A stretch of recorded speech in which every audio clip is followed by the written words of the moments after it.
नमस्कार, आपके साथ मैं हूं प्रियंका कर्णवाल और शुरुआत करते देवभूमि की खबरों की। कर्णप्रयाग घटना के बाद उत्तराखंड में एंट्री की जिद पर अड़े निहंग सिखों को लेकर प्रशासन पूरी तरह अलर्ट है। निहंग बिना रोक टोक उत्तराखंड जाने की मांग कर रहे हैं, जबकि प्रशासन को बड़ी संख्या में उनकी एंट्री से कानून व्यवस्था प्रभावित होने की आशंका है। इसी बीच कोलाहल बॉर्डर को सील कर दिया गया है। तो ये बड़ी खबर आपको बता रहे हैं। कर्णप्रयाग घटना के बाद उत्तराखंड में एंट्री की जिद पर निहंग सिख अड़े हुए हैं।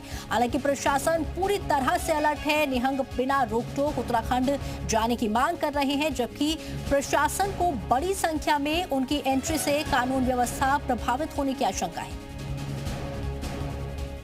उत्तराखंड हिमाचल सीमा पर प्रदर्शन के बाद पांवटा साहिब गुरुद्वारे में निहंग जत्थेदारों और उत्तराखंड प्रशासन के बीच बैठक हुई। बैठक में कई अहम बिंदुओं पर सहमति बनी। निहंग प्रतिनिधियों ने बताया कि प्रशासन ने 5 सदस्यीय प्रतिनिधिमंडल को जेल में बंद निहंगों से मुलाकात कराने, एम्स में भर्ती घायल निहंग के इलाज का पूरा खर्च उठाने और मामले में लापरवाही बरतने वाले पुलिसकर्मियों के खिलाफ सही कार्रवाई का भरोसा दिया है। निहंगों ने कहा कि वे फिलहाल पांवटा साहिब में ही रुकेंगे, लेकिन अगर 2 दिनों के अंदर आश्वासनों पर कार्रवाई नहीं हुई तो दोबारा उत्तराखंड कूच पर विचार किया जाएगा। तो 2 घंटे की बैठक में सहमति बनी है।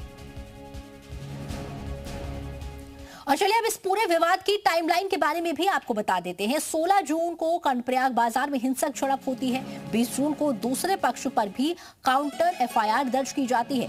20 जून शाम नगरासू गुरुद्वारे पर कब्जे की कोशिश की खबर सामने आती है। वहीं 21 जून को भारी पुलिस बल की घेराबंदी और इंटरनेट बंद कर दिया जाता है। 22 जून को बातचीत के बाद बंधक मुक्त होते हैं, आपसी सहमति बनती है, लेकिन 23 जून को निष्पक्ष जांच के लिए केस हरिद्वार ट्रांसफर कर दिया जाता है।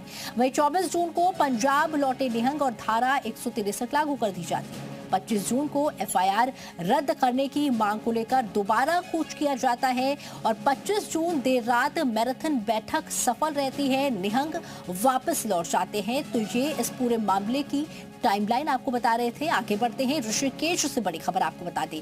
घायल निहंग ऋषिकेश एम्स में भर्ती कराए गए हैं। घायल ने पुलिस की कार्यशैली को सराहा है।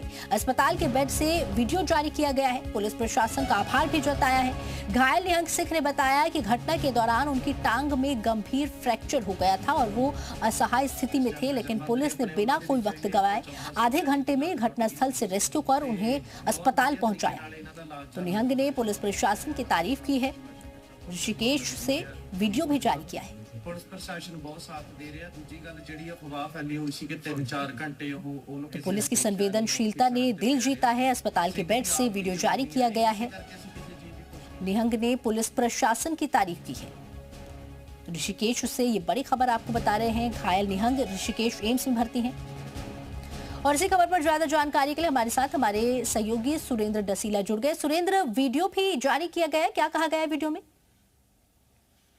बिल्कुल, कल जिस तरीके से हिमाचल के पांवटा साहिब गुरुद्वारे में हमारी इनसे बातचीत हुई थी, तब इन्होंने यही कहा था कि प्रशासन से हमने कहा है कि जो हमारा घायल निहंग सिंह है जो एम्स में भर्ती है, उससे हम मुलाकात करेंगे, उसके इलाज का खर्चा सरकार उठाएगी। और कल इन्होंने मुलाकात की है देर शाम और ये संतुष्ट है। इन्होंने संतोष व्यक्त किया है कि इलाज बेहतर चल रहा है। जो घायल था उसे उसकी रिकवरी ठीक हो रही है, उसका इलाज ठीक हो रहा है।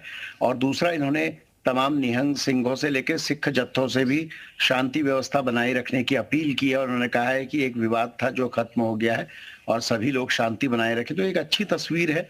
और क्योंकि हेमकुंड साहिब यात्रा से लेकर नानकमत्ता साहिब, रीठा साहिब, तमाम जगह सिख श्रद्धालु आते हैं और उत्तराखंड वाले मेजबानी करते हैं, तो इसलिए इस तरह की तस्वीर जरूरी है। और अब ये जब निहंग जत्थेदारों ने ये वीडियो जारी किया है तो एक अच्छी तस्वीर के तौर पे देखा जा सकता है। जी सुरेंद्र, देखिए जो मीटिंग हुई है उसमें कहा जा रहा है कि सहमति बन गई है, लेकिन साथ ही साथ ये भी उनकी तरफ से कह दिया गया है कि जो आश्वासन दिया गया है अगर उस पर कार्रवाई नहीं होती है तो फिर से एक बार उत्तराखंड कूच किया जाएगा।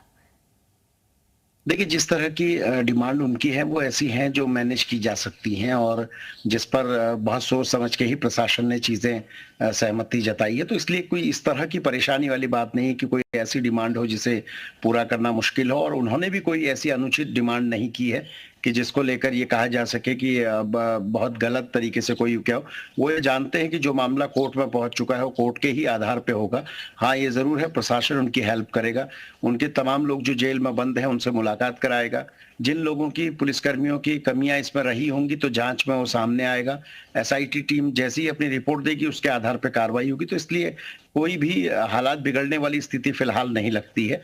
अब चीजें सॉर्ट आउट होती हुई नजर आ रही हैं। ठीक है, बहुत बहुत शुक्रिया सुरेंद्र आपका इस तमाम जानकारी को हमारे साथ साझा करने के लिए। तो देखिए, बड़ा अपडेट यहाँ पर आपको